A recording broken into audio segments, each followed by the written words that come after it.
what we're fixing today. I know.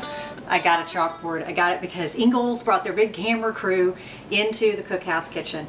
And thank you so much. I'm an Ingalls shopper anyway, so it was an honor to have them in my kitchen and an honor to be taping some stuff in their stores.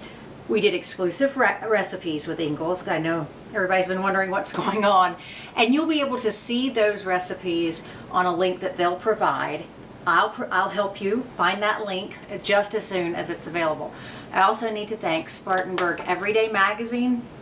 Man, over the holidays, they not only did a cover for us, but they also did an entire spread all on the Cookhouse blog. Just this silly little blog I do for my kitchen. But they also mentioned the brand new show, which is coming up, Upside, with Kimberly Kelly out of the Table 301 studios. Separate from my personal at-home blog. But thanks for the shout out, Spartanburg.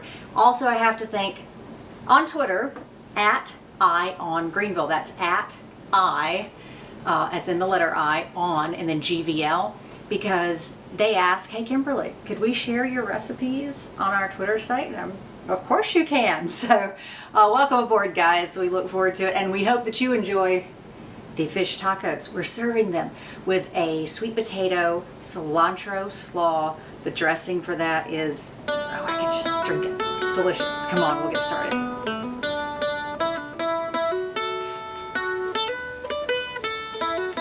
Okay, the fish we're going to use, I found at Ingalls. Now this is some wild caught cod. I personally prefer to get a wild caught over a farmed, and I like to get U.S. This is a U.S. cod.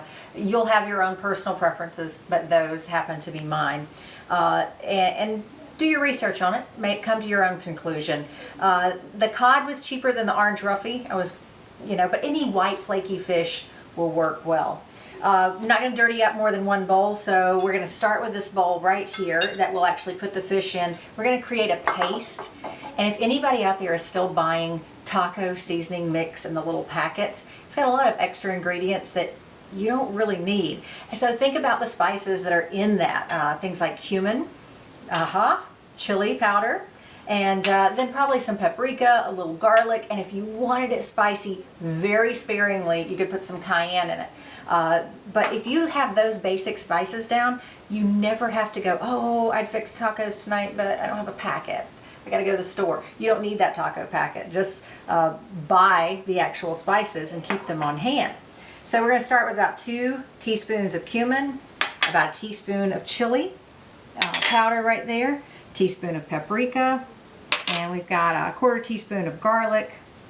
And to make this paste, I'm going to use some olive oil, and I was going to use some tequila. I don't have any tequila in the old cabinet here at the house, but I do have some Venezuelan rum. So I thought, that might work as well too. And you're not going to use any more than, say, a tablespoon of that. And then we're going to put a tablespoon of the olive oil in there. And we'll mix this paste up.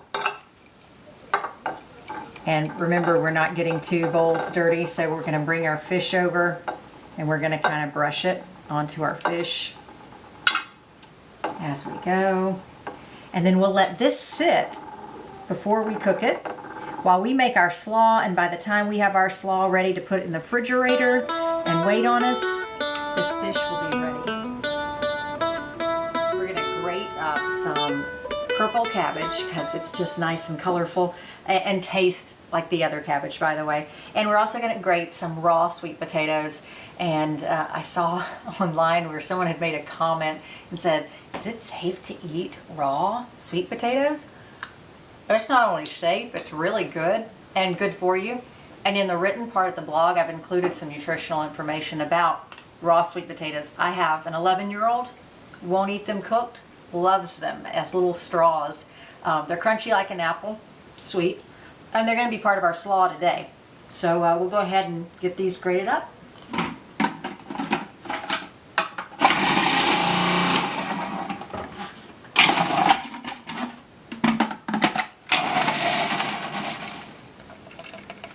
I don't know if there are any sports fans out there, But if you're a Clemson fan, we've got the slaw for you. I didn't even do it intentionally, but boy, is that some orange and purple slaw. I love cilantro. If you don't like cilantro, because I know it's one of those polarizing herbs. I don't get it, but some people say they can't stand it. It tastes like soap. And if that's the case, just leave it out. You don't have to have it in if you don't like it. If you've never had it, of course, at least give it a try. And if you love cilantro, boy, this is a slaw that you're going to love. We'll get to the cilantro here in just a minute. I was getting rid of some of the big stems. We're going to make the dressing that the cilantro honey in here. That's going to give us some sweet. And I'm going to use some red wine vinegar. And again, one part to 3 parts.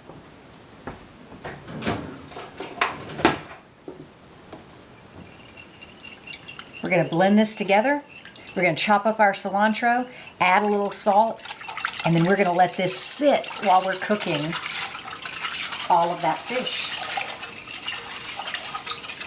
By the way, if you're more of I like a creamy slaw, Kimberly. I don't like a vinegar-based slaw. Just add a little Greek yogurt.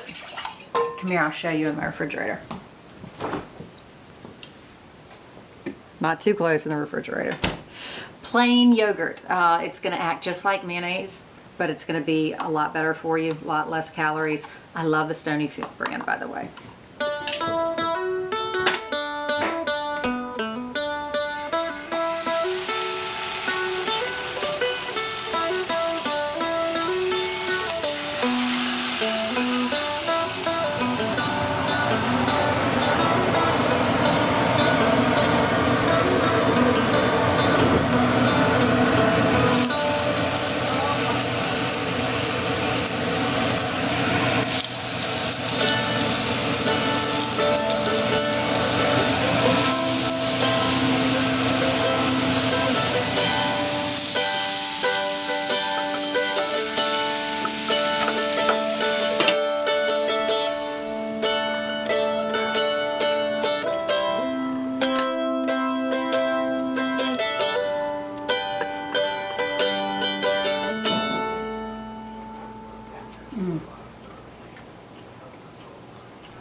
Really good.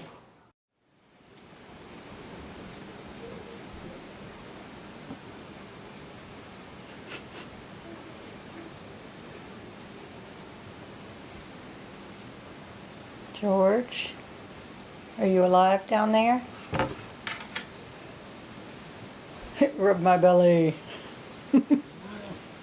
Oh, you big bear, you. You big bear. Are you a big bear? He's a big baby. You're a big baby, aren't you? I'm a baby. Just a big one.